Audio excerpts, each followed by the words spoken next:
Maintenant, notre second invité cet après-midi est le Dr. John Tate, qui vient d'arriver par avion aujourd'hui. Merci de votre présence, docteur. Le Dr. John Tate est en pratique privée et ça fait 9 ans qu'il est en pratique privée. Il a été propriétaire de 2 hôpitaux. Il est aussi professeur. Il a enseigné à plusieurs universités. Les universités que je nomme en ce moment.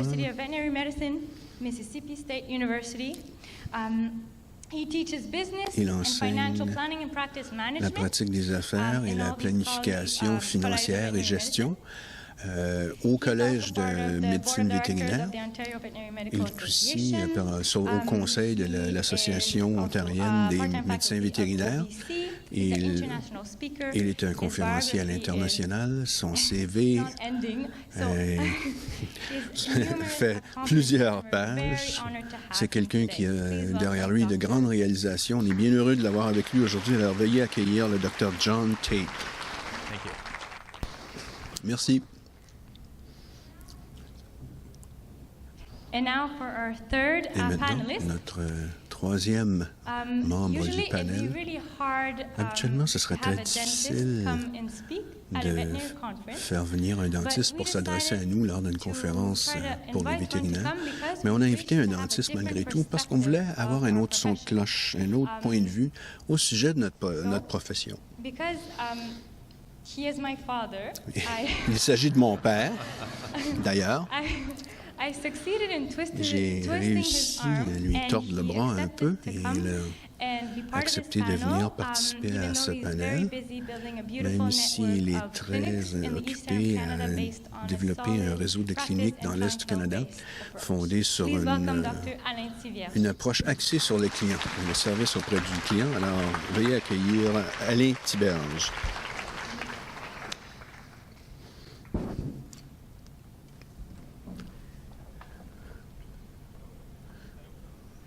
Alors, moi, je vais animer la discussion comme je l'ai fait avec les étudiants. Je ne sais pas si vous allez être aussi brillants que nos étudiants ce matin. On verra bien. On va tenter de limiter le temps alloué aux réponses pour que ça reste dynamique, si bien qu'on permettra aussi aux autres membres du panel de répondre à chaque question. Pour résumer, d'abord, qu'est-ce qui représente pour vous une pratique réussie en matière de médecine vétérinaire? Je vous juste un coup d'œil, comme ça je vous... Donc, on pourrait commencer avec John, peut-être. Et ensuite, on parlera du succès du point de vue d'un dentiste.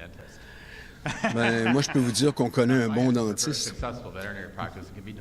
En pratique vétérinaire, ça peut être défini de diverses façons, le succès financièrement et ainsi de suite, mais c'est beaucoup l'équipe qui définit. Si l'équipe travaille bien ensemble, si on retient le même personnel, le personnel est bien dans son emploi, la pratique va devenir axée sur le service à la clientèle. Et aussi, ça va attirer de nouveaux clients. Et ça occasionne une croissance qui fait en sorte que la pratique va continuer à croître et à prospérer.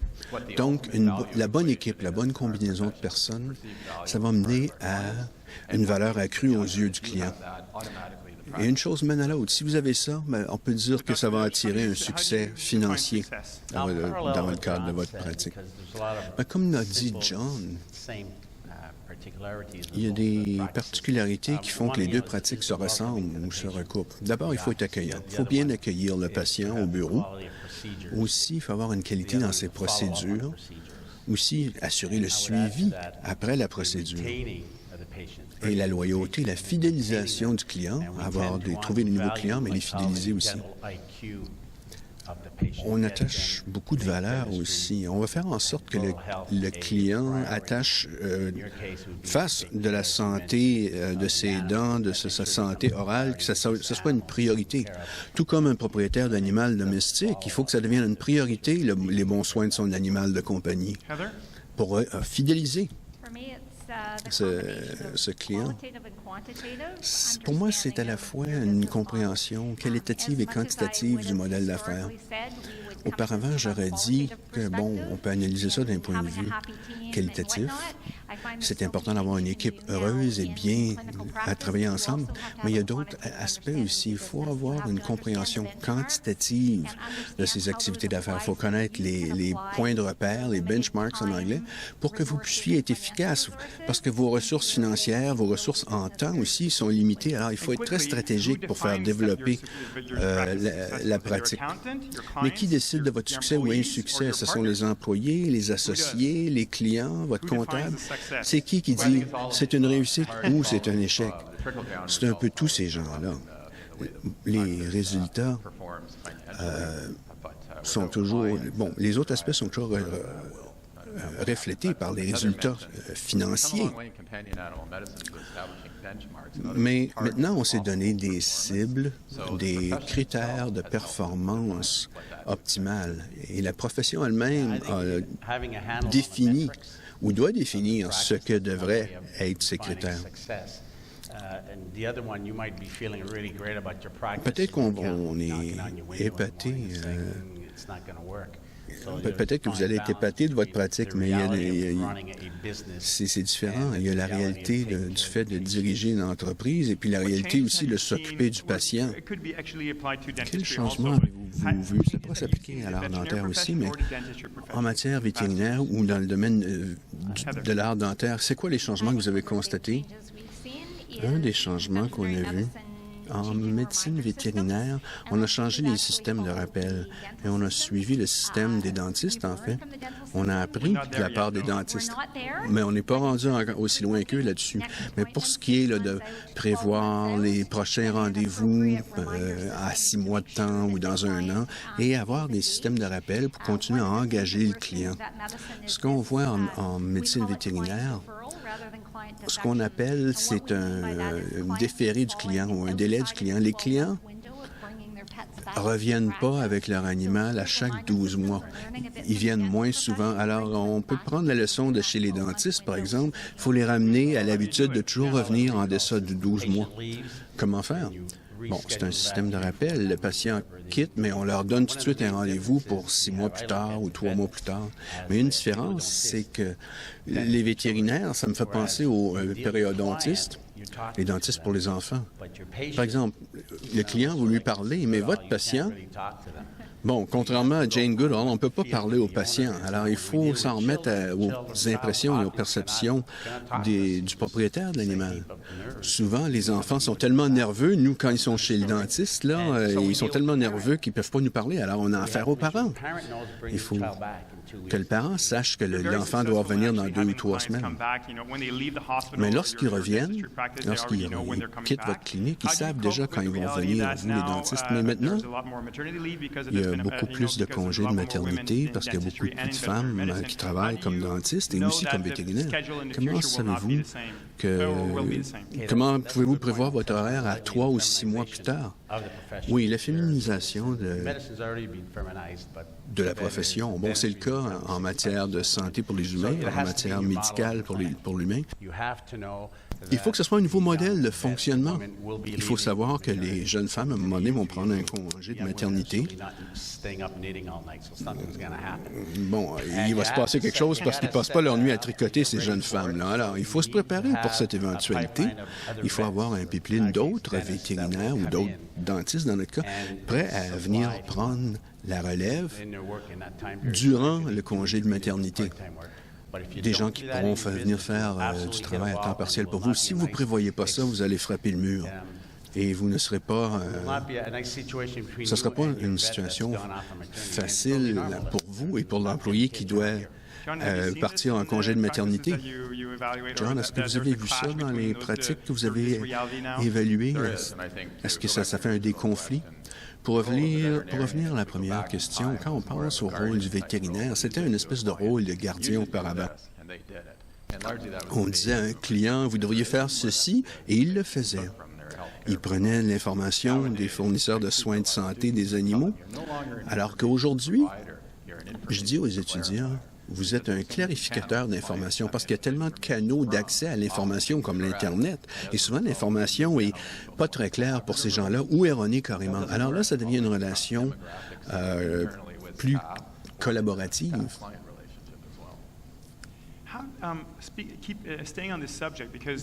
Toujours sur le même sujet, parce que c'est une réalité, cette féminisation. Comment pouvez-vous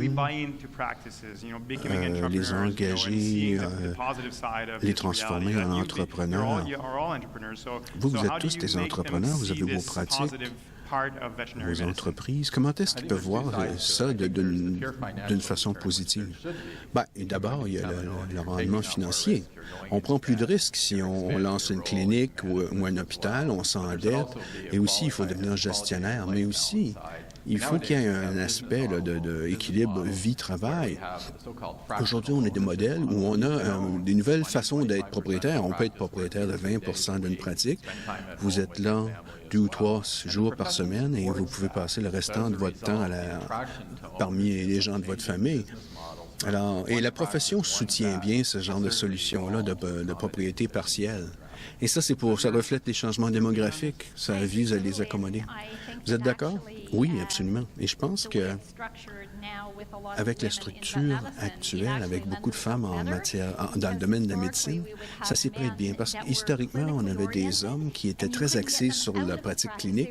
On ne fait pas Ils étaient là 80 plutôt heures par semaine à l'hôpital ou en clinique. On ne peut pas les sortir de là.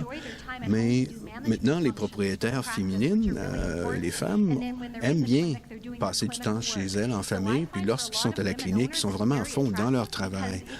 Alors, c'est attrayant parce que avec tous les systèmes logiciels aujourd'hui, on peut faire certains aspects administratifs à partir du domicile. Alors, je pense que c'est un hybride, là, qui fonctionne bien, mais il faut que la clinique soit adaptable et flexible pour répondre à ces besoins-là. Pour nous, c'est pareil. Les femmes pourraient vouloir devenir associées, comme c'est le cas avec les femmes, mais si elles le veulent, la propriété peut être répartie parmi 5 copropriétaires qui ne sont pas là nécessairement 40 ou 50 ou 60 heures par semaine, et ça fait une clinique qui fonctionne bien et qui est plus harmonieuse. Chez les vétérinaires, aujourd'hui, la plupart des pratiques sont propriétés de vétérinaires baby-boomers qui ont développé la pratique ou l'ont fait croître ou ils l'ont créé. Maintenant, les choses sont différentes.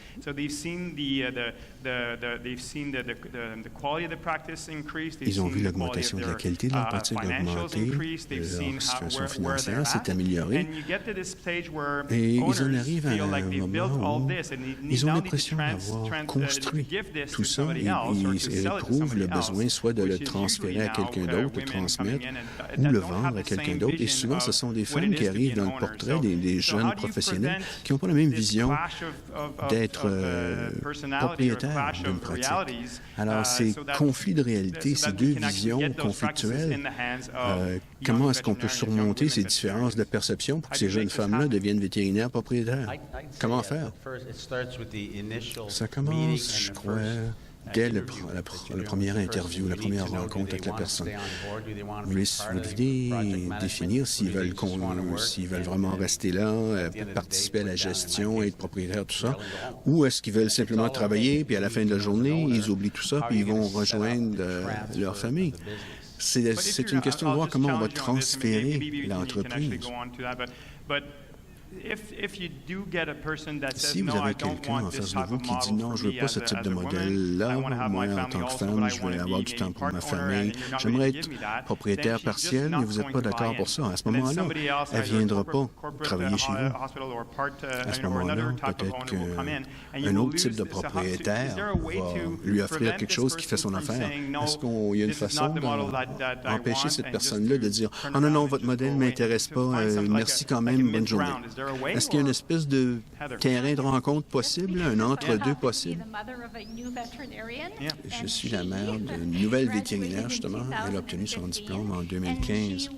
Et elle était vétérinaire qui aime beaucoup la médecine clinique, la pratique clinique. Elle a dit, je ne veux pas être propriétaire. Ça ne m'intéresse vraiment pas. Je ne veux pas gérer, je ne veux pas m'occuper de l'administration, des affaires, tout ça.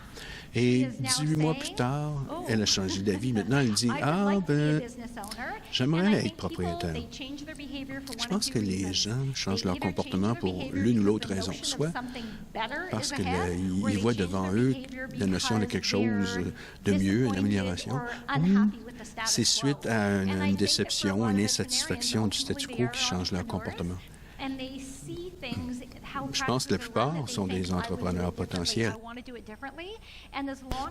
Et ils se disent, oui, être un propriétaire peut-être, mais j'aimerais m'y prendre différemment. Mais dans les écoles, au sein de la profession, il faudrait les exposer à des outils qu'ils pourraient utiliser. Et je pense qu'ils vont vouloir être propriétaires. Mais votre fille a changé d'avis. Comment et pourquoi? Qu'est-ce que vous lui avez fait? C'est son expérience, je pense. Elle s'est mise à penser au fur et à mesure comment on pourrait améliorer la pratique de la clinique où elle travaille. Elle mettrait plus l'accent sur le client. Elle pensait aux équipements, des cours qu'elle pourrait prendre, que l'équipe pourrait prendre, qui me servirait mieux la clientèle spécifique de la clinique. Ça la motive. Tout ça la motive. Et je l'encourageais aussi à aller aux conférences et aux formations d'affaires pour apprendre l'administration un peu. Bien, je ne veux pas être négatif, mais si vous avez un vétérinaire masculin de 60 ans qui veut vendre et une femme de 30 ans qui veut en acheter 25 peut-être que ça ne marchera pas. Et il y a des occasions perdues dans le marché actuel. Donc, le propriétaire devra trouver une autre façon de faire. Et la jeune aussi. Est-ce que c'est parce que le vétérinaire de 60 ans n'a pas prévu le coup et il s'est mal préparé? Ou même s'il l'avait prévu, l'écart est trop grand? Il y en a beaucoup qui... Moi, je fais beaucoup de planification de succession. Là. Il y a beaucoup de vétérinaires qui pensent qu'ils vont travailler et vivre éternellement, mais c'est pas comme ça. C'est pas la réalité ni de la vie, ni du marché. Il faut se préparer à la succession. Si une entreprise, et puis le propriétaire est environ à l'âge de la pré-retraite, 60 ans et plus, s'ils n'ont pas de plan de succession, l'entreprise est à risque. Alors, j'encourage les propriétaires de commencer tôt. Parce que lorsque le moment sera arrivé là, de vendre l'entreprise, la transmettre à quelqu'un d'autre, ça ne se fait pas du jour au lendemain. Il n'y a plus de femmes maintenant qui travaillent. Sans doute que ça va faire évoluer ce modèle-là. Mais parce que il y a surtout des hommes en ce moment. Bon, l'homme en question a envoyé ses enfants à l'université, il a nourri sa famille à l'aide de sa création. C'est le père fondateur de la clinique. Il en est très fier et c'est son bébé. Mais à un moment donné, il se dit, il faut que je pense à vendre. Mais j'aurais dû commencer à penser à ça déjà il y a 5 ans. Heather, vous voyez cet écart? De 5 à 10 ans. C'est le temps avant l'âge de la retraite, avant l'âge prévu. Il faut s'y prendre à 5 ou 10 ans d'avance pour commencer à planifier. Et si c'est une grande entreprise, il faut pouvoir songer à scinder ça entre 4 propriétaires. On a défini le succès comme étant la propriété d'une pratique, mais comment est-ce qu'on peut définir le succès pour un associé qui n'est pas propriétaire ou copropriétaire? La fidélité des patients. Dans votre cas, le propriétaire de l'animal de compagnie. Et aussi les relations avec la communauté, la collectivité. Si un jeune vétérinaire passe dans la rue, là, et puis les gens sont contents de voir cette personne-là, lui disent bonjour, lui sourient, tout ça, parce qu'il rend de bons services, ça, c'est un signe de succès. On ne peut pas être incognito une fois qu'on a fermé la porte à chaque soir du bureau. Il faut être partie prenante de la collectivité. Pour un vétérinaire qui est associé, il y en a qui ont une carrière très satisfaisante sans jamais être propriétaire. Je ne sais pas si c'est parce qu'ils ne veulent pas avoir le fardeau administratif ou ils ne veulent pas prendre de risques. Mais si leurs objectifs professionnels et personnels sont pleinement réalisés, sont satisfaits en tant qu'associés, c'est le succès. C'est une réussite. Diverses personnes sont motivées par diverses choses. Il y en a qui sont récompensées davantage par une satisfaction dans les relations interpersonnelles. D'autres, c'est plus financier.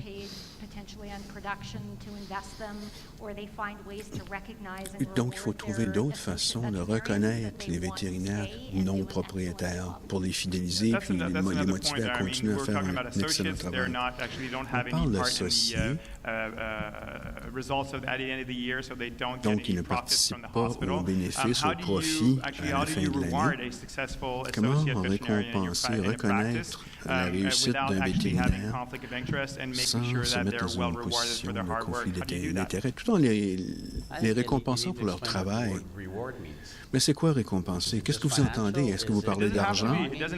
Non, ce n'est pas nécessairement une récompense ou une reconnaissance pécuniaire.